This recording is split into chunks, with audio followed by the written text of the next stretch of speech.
Stereotip orang Indonesia itu males. Orang Indonesia itu termales. Bahkan ada yang liput dan bahkan ada yang nanya, apakah benar orang Indonesia itu males? Dan ada yang validasi dan memberikan alasannya kenapa. Tapi yang gue suka adalah ada orang yang bilang bahwa kita tuh kagak males. Kita itu prokrastinasi. Dan gue yakin semua orang bisa relate sama statement ini. Karena gue merasakan hal yang sama. Gue sih berasa gue kagak males ya. Gue itu prokrastinasi. Susah buat gue pergi ke gym. Susah buat gue baca buku. Susah buat melakukan aksi yang berat. Walaupun gue tahu aksi tersebut tuh bikin gue lebih berkembang lagi.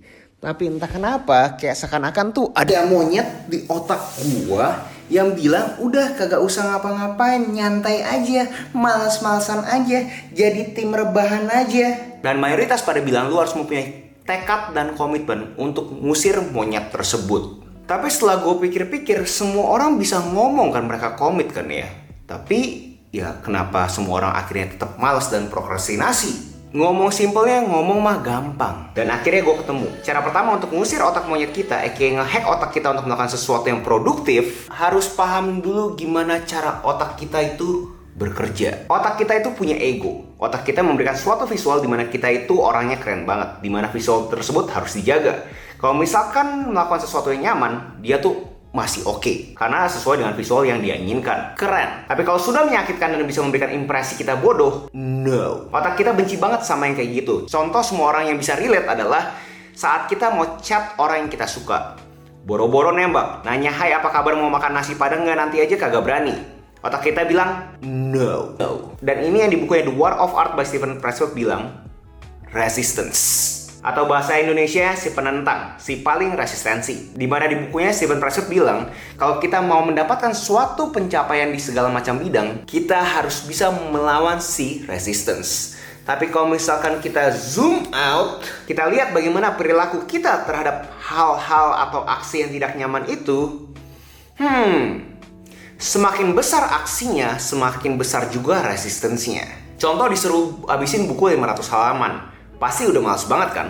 Tapi kalau misalnya baca satu paragraf, otak kita kayak bisa toleransi tuh kalau misalnya cuma satu paragraf tok. Tapi kalau 500 halaman, udah pasti males. Unik kan? Itu karena otak kita sudah bisa simulasi seberapa kagak nyamannya baca 500 halaman. Dan ini yang nge-trigger gue. Apa yang terjadi kalau misalnya gue baca satu paragraf aja? Langkah kecil dulu aja. Nongol dulu aja. Kalau misalnya mau badan bagus, ya coba jalan ke gym dulu deh. Mau akuisisi kebiasaan positif seperti membaca buku, coba satu paragraf dulu deh. Mau jadi penulis, coba satu kalimat dulu deh. Dan ini dielaborasi oleh James Clear di bukunya Atomic Habits, yaitu 2-minute rules. Mungkin di sini ada yang skeptisan kayak seberapa relevan sih bro? Emang beneran kita bisa setelah melakukan aksi-aksi kecil ini menjadi sesuatu orang yang hebat banget? Bukannya di mana-mana kalau misalkan aksi kita makin besar, kita punya ambisi besar, harus didampingi dengan aksi yang besar juga. Kalau misalnya aksinya kecil, emang bisa jadi apa bro? Kan aneh gitu. Di mana-mana orang juga tahu kalau misalkan lu mau mencapai goal yang besar, lu punya aksi juga besar. Kok lu malah suruh kita ngelakuin aksi-aksi kecil doang? Tapi dengan kita nongol secara kagak sadar, kita tuh nge-track otak kita dengan yang namanya zona tidak nyaman. Tapi dengan kita melakukan suatu aksi kecil ini, kayak seakan-akan, ini sih nggak langsung keluar dari zona nyaman ya. Ini memperluas zona nyaman. Menarik juga dibandingkan gue langsung sakit, mendingan gue coba perluas dulu. Jadi argumennya jangan keluar dari zona nyaman. Karena kalau misalnya lu keluar dari zona nyaman, otak lu bakal bilang no. Tapi kalau misalnya kita perlahan-lahan secara konsisten, otak kita akan bilang ya boleh juga.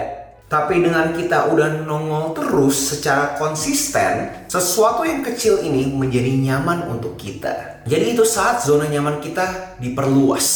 Cara berikutnya adalah sudah mempunyai suatu ekosistem. Contoh bangun pagi, kalian langsung ngeliat baju olahraganya kalian.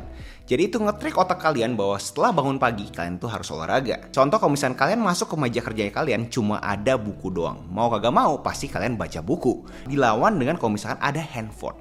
Pasti kalian prefer untuk lihat handphone dahulu. Contoh juga sekarang yang gue lakukan dengan kalian.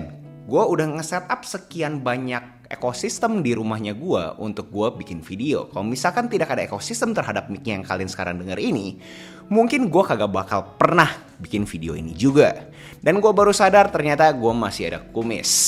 Tapi kita menyampingkan kumis gue, coba kita benar-benar fokus dulu terhadap yang namanya ekosistem. Poin besar di cara yang ini adalah kalau kalian bisa membuat suatu ekosistem di rumahnya kalian atau bahkan di luar rumahnya kalian, di mana kalian mengasosiasikan ekosistem tersebut terhadap suatu aksi, itu akan nge-trigger otak kalian bahwa begitu kalian masuk ke ruangan tersebut, ke ekosistem tersebut, kalian akan melakukan aksi seperti apa. So, ekosistem. Gue coba cukur lagi ya, ini agak jijik sih. Cara ketiga adalah batching kayak singa. Kebanyakan orang kalau misalkan bikin to-do list ya cuma to-do list doang kan. Tapi sudah ada reportase kalau misalkan para milioner, orang-orang kaya tidak memakai yang namanya to-do list. Mereka memakai yang namanya time boxing. Simpelnya ada kalau misalnya to-do list ya kalian bener cuma taruh to-do list ya kalian. Sedangkan time boxing kalian udah bener secara spesifik. Kira-kira aktivitas ini akan kalian kerjakan di waktu tertentu, dimana dimetaforkan kerja seperti singa. Kenapa seperti singa? Dimetaforkan juga kalau misalkan kalian kerja kayak sapi. Kalian cuma nyam.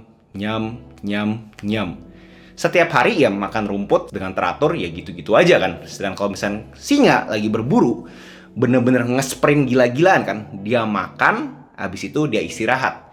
So, sama halnya dengan time boxing atau time batching ini, dimana kalian benar-benar mengalokasikan waktu, dimana kalian benar-benar full fokus, sprint gila-gilaan untuk mengerjakan aktivitas-aktivitas tersebut. Kenapa sampai dikasih ada spesifik waktunya? Itu untuk nge-trigger otak kalian bahwa sekarang tuh adalah jam kerja. Kalau misalnya cuma to-do list doang kagak ada jam kerjanya, kalian juga bingung kan, kayak ya gue kerjain kapan pas gue lagi mood aja lah. Tapi dengan ada jamnya yang sudah ter-attach dengan to-do listnya, bikin otak kita ke-trigger. Anjrit, udah jam 9 nih.